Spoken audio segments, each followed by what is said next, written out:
Muy buenos días.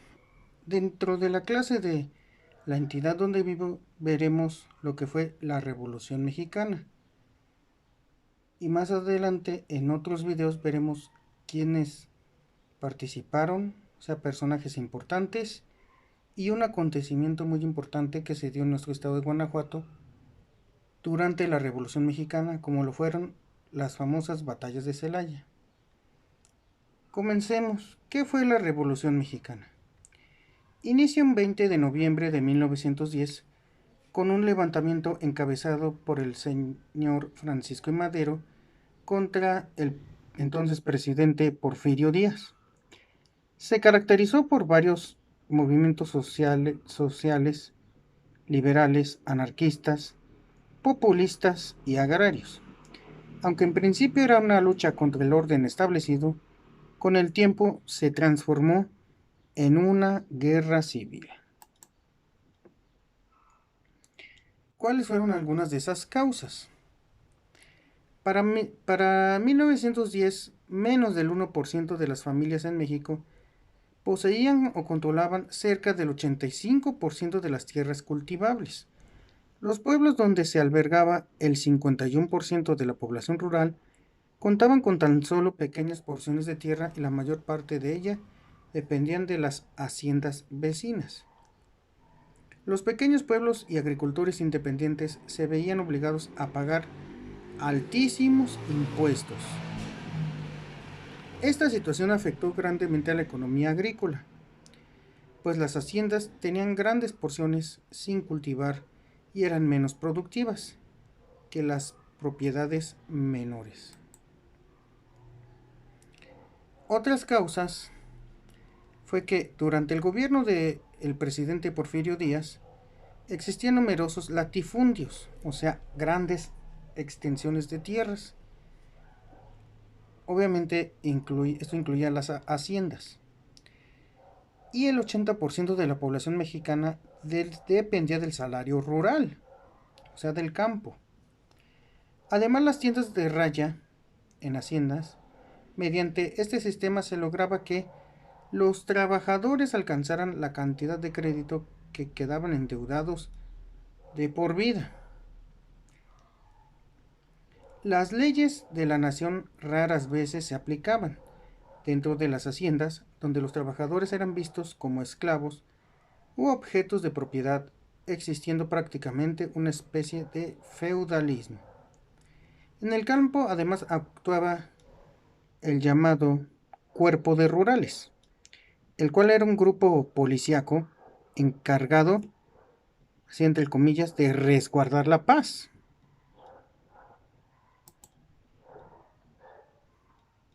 En conclusión, en cuanto a estas causas, la extrema miseria y explotación de los campesinos, la ausencia de libertades políticas, la intervención económica extranjera que no favoreció a la población en general, o sea, solamente favoreció a unos cuantos. ¿Cómo se desarrolló este movimiento social? Desde 1876 el general Porfirio Díaz encabezó el ejercicio del poder en el país de manera dictatorial. La situación se prolongó por 34 años, durante los cuales México experimentó notable crecimiento económico y estabilidad política. Estos logros se realizaron con altos costos económicos y sociales, que pagaron los estratos menos favorecidos, o sea, las clases sociales, de la sociedad y la oposición política al régimen de Díaz. Durante la primera década del siglo XX, estallaron varias crisis en diversas esferas de la vida nacional, o sea, grupos de personas, que reflejaban el creciente descontento de algunos sectores con el porfiriato. Porfirio Díaz asegura en una entrevista que se retiraría al finalizar su mandato, sin buscar la reelección, cosa que no sucedió. La situación política comenzó a agitarse, la oposición al gobierno cobró relevancia. Ante la postura manifestada por Díaz, se buscaban candidatos. En ese contexto, Francisco I. Madero realizó diversas giras en el país con miras a formar un partido político que eligiera a sus candidatos en una Asamblea Nacional y compitiera en las elecciones. Díaz lanzó una nueva candidatura a la presidencia y Madero fue arrestado en San Luis Potosí por acusado de sedición, o sea, de rebelarse al gobierno que estaba establecido en nuestro país. Durante su estancia en la cárcel se llevaron a cabo las elecciones y dieron el triunfo a Díaz. Haciendo alusión al primer párrafo, Porfirio Díaz había dicho en una entrevista que, que el país ya estaba preparado para elecciones democráticas, lo cual, con esto último que acabo de mencionar, fue un fraude.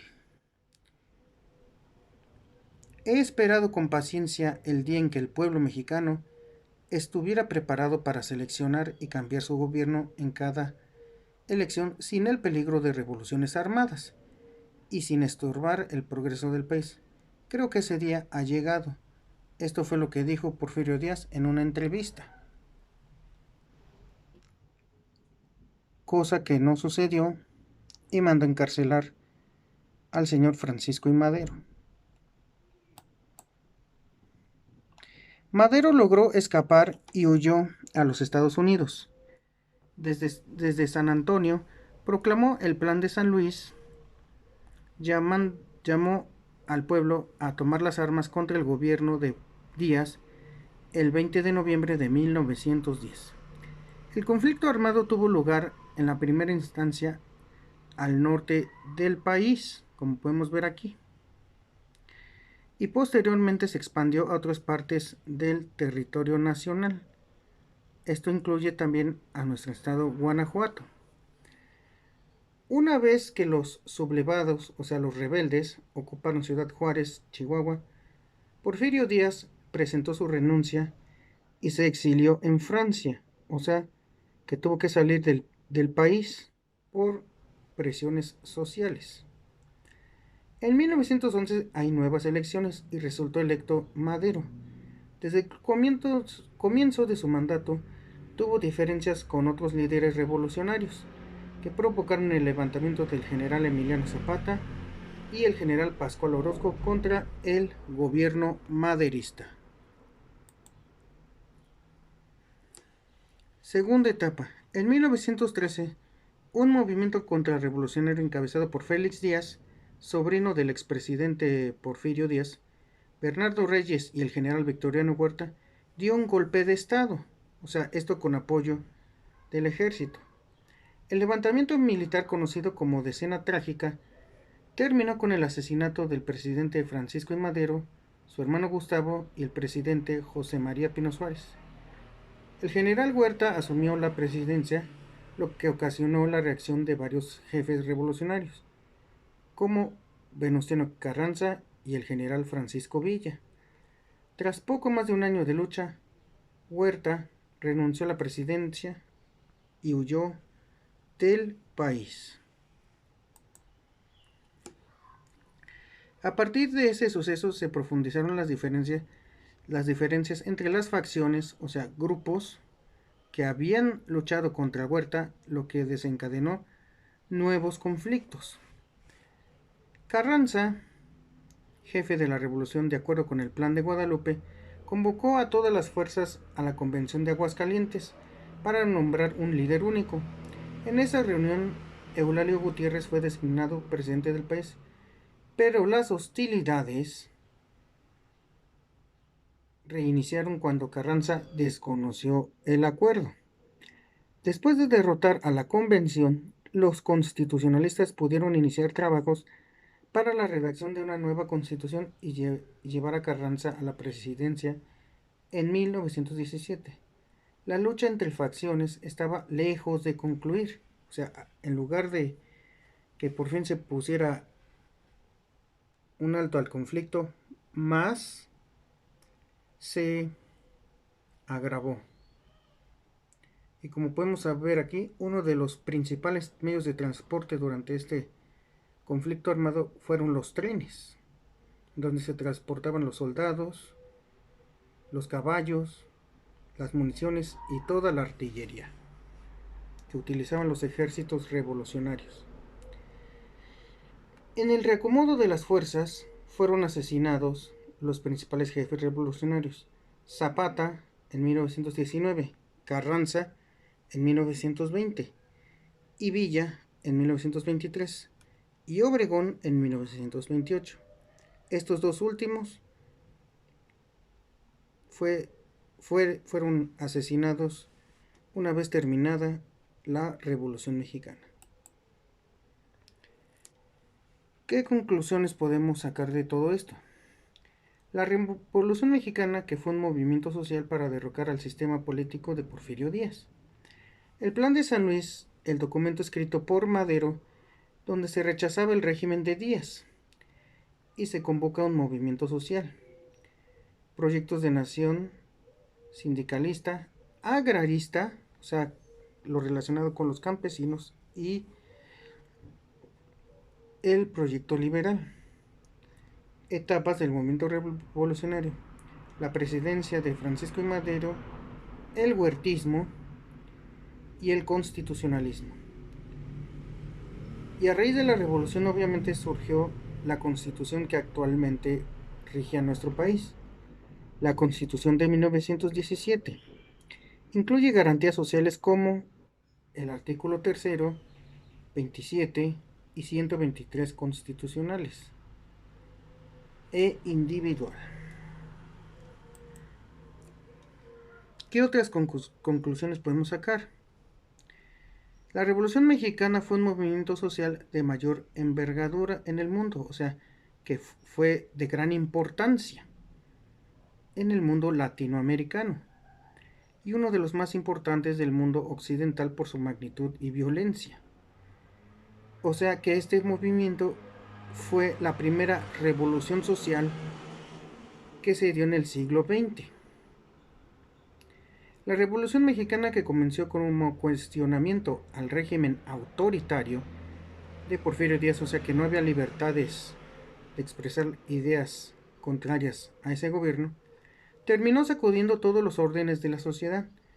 Luego de ella, nada permaneció como antes.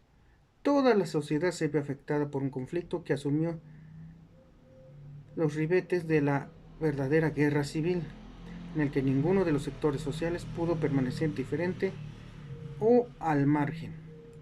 Luego de ella, México consiguió salvar la brecha entre la violencia revolucionaria y la modernización dentro del nuevo marco de ideales y propósitos, con un nuevo y mucho más amplio grupo de participantes en el sistema político. La reorganización del Estado permitió la profundización de esos procesos de industrialización y urbanización, mientras aparece el nacionalismo, o sea el amor a nuestro país, como sentimiento generalizado. La Revolución Mexicana fue un factor decisivo en la pregunta por la nacionalidad, en una etapa en la que descubre que la identidad no es única y en el que a partir de ella se asiste a un proceso de revisión y reconstrucción de una nueva nacionalidad. A raíz de la revolución, obviamente, hubo logros importantes, como por ejemplo el que se les devolviera a los campesinos sus tierras. De aquí una famosa frase del general Emiliano Zapata: la tierra es de quien la trabaja. Entre muchos otros logros que tuvo la Revolución Mexicana.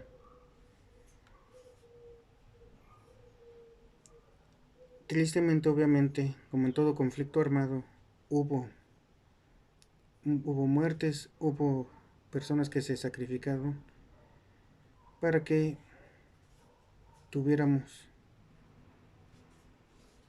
una mejor calidad de vida. No hay que olvidarnos de ellos, porque también lo que es el pueblo, o sea, héroes anónimos, también dieron su vida por este país. Hay que valorarlo lo que hicieron, pero sobre todo su sacrificio, que no fue en vano. ¿Y cómo lo podemos hacer?